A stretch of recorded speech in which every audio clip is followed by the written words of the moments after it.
Il a coûté 50 millions d'euros, cofinancé par la France et le Brésil. Mais 4 ans après sa livraison, le pont de l'Oyapock n'est toujours pas en service. Des postes de contrôle aux frontières sont déjà installés du côté français. Mais sur l'autre rive, la route qui devait relier le pont au reste du Brésil est impraticable.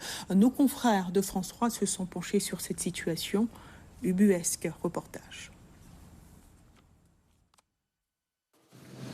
Des centaines de kilomètres de forêt amazonienne traversée par l'Oyapock, un fleuve entre la Guyane française et le Brésil.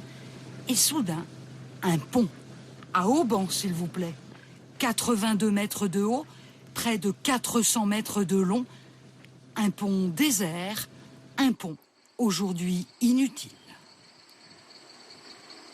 Le pont de l'Oyapock, il est très beau, mais c'est dommage qu'il ne serve à rien. Ils ont fait un beau truc là-dessus, qu'ils allaient ouvrir le pont pour ceci, pour cela, et c'est resté là, et voilà. Le pont sur l'Oyapock, c'est une idée qui date de 1997, quand Jacques Chirac et le président Cardoso décident de célébrer l'amitié franco-brésilienne. Le projet traîne, il est relancé en 2008 par Nicolas Sarkozy et Lula.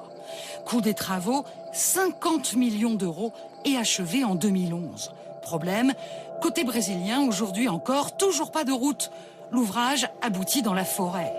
La France, elle, a déjà construit des postes frontières. Depuis 4 ans, 25 policiers surveillent le pont pour que surtout, il reste inutile.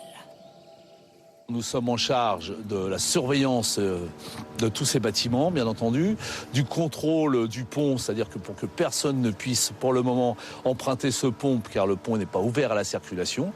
Donc en fait, cette voie d'accès, pour l'instant, n'est pas utilisée. Donc nous filtrons, bien entendu, ça n'est jamais arrivé, mais si des personnes venaient à se présenter en empruntant le pont venant du Brésil, bien entendu, nous les refoulerions immédiatement au Brésil.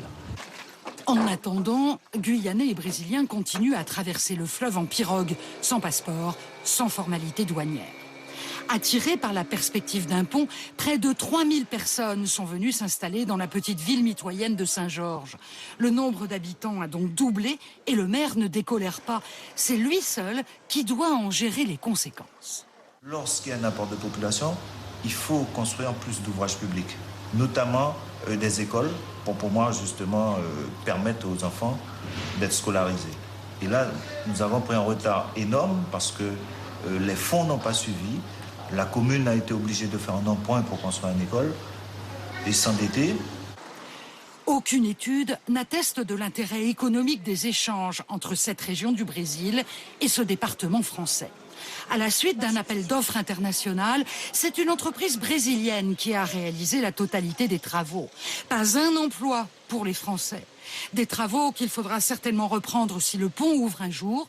Sous les tropiques, avec un taux d'humidité de 90% dans l'air, l'ouvrage se détériore chaque semaine un peu plus.